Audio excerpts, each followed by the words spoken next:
Le grand matin Sud Radio, 7h-9h, Jean-Jacques Bourdin. Éric Revel, parlons donc de ces réservistes. L'armée française a besoin d'effectifs, on l'a dit. Oui. Les candidatures pour intégrer la réserve opérationnelle sont énormes depuis quelques semaines. Mais qu'est-ce que cette réserve opérationnelle? Alors, c'est la réserve opérationnelle militaire, ce sont des volontaires, ça veut dire qu'ils ont un métier dans le civil. Ils renforcent les capacités de nos forces armées, alors air, terre, mer, pour des missions qui leur sont confiées. Alors, c'est plutôt de la protection du territoire, c'est plutôt du travail en état-major. Il faut avoir entre 17 et 72 ans pour intégrer 17 et combien 72. Ah oui. Il faut être en bonne condition physique. Oui. Il faut avoir la nationalité française, bien sûr, avoir un casier judiciaire vierge. Logique. Et puis, c'est payé, c'est rémunéré. Alors, suivant le grade et suivant la mission, je regardais, par jour, ça va de 40 à 200 euros. Par jour Par jour, de 40 à 200 euros, cette réserve opérationnelle militaire. Donc, évidemment, vu les menaces extérieures, et peut-être un sentiment de patriotisme, la réserve opérationnelle militaire fait le plein en ce moment. Mais comment la rejoindre ? Alors, comment la rejoindre ? C'est simple, il y a un site, celui de l'armée de l'air, de l'armée de terre et de l'armée et de la marine. Vous inscrivez. Il y en avait 44 535 qui s'étaient inscrits pour la réserve militaire en 2024. L'objectif, c'est d'avoir une réserve militaire à 52 000 en 2026. Depuis le 1er janvier de cette année, ça a explosé. Donc on peut dire qu'on est déjà au-delà des chiffres de 2026, absolument, puisqu'il y a 12 000 candidats qui se sont inscrits pour rejoindre cette réserve militaire opérationnelle, dont, écoutez bien, 7 500 depuis l'adresse du président de la République à la nation, avec sa fameuse phrase « La patrie a besoin de vous ».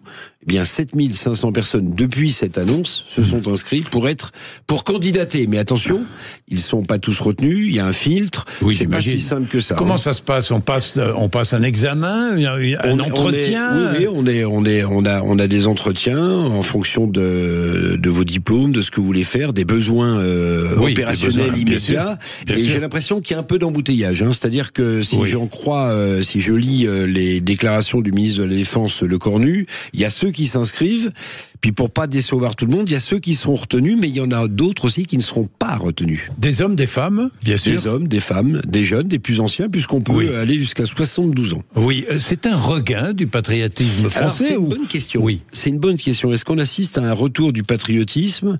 Est-ce que les Français ont pris la mesure des menaces extérieures au moment où la Russie et les États-Unis se sont rapprochés sur le dos de l'Ukraine ? Est-ce que c'est un sentiment de patriotisme ? Est-ce que c'est aussi, pour certains, le goût d'une aventure ? Toutes les questions, évidemment, sont sur la table. Si on fait le décompte et qu'on regarde de quelle force nous disposons aujourd'hui, vous avez 60 000 réservistes des anciens militaires d'active qui sont rappelables jusqu'à 5 ans. Si vous ajoutez à cela les 140 000 réservistes mobilisables en tout, c'est 60 000 plus ceux de la réserve opérationnelle, plus les 200 000 militaires de nos armées de terre, de mer et de l'air, vous avez une vraie force de frappe, sans doute sans équivalent en Europe, l'armée française. À part la Pologne peut-être. À part la Pologne peut-être, avec cette réserve opérationnelle. Bien, il est 7h28. Merci Eric. 7h28, Sylvie Bernan est avec nous. Nous allons continuer à regarder la situation entre l'Ukraine et la Russie, et surtout la situation en Arabie Saoudite. Ces négociations ouvertes hier entre Ukrainiens et Américains et aujourd'hui entre Américains et Russes. Il est 7h29. C'est l'heure de la météo. La météo Sud Radio.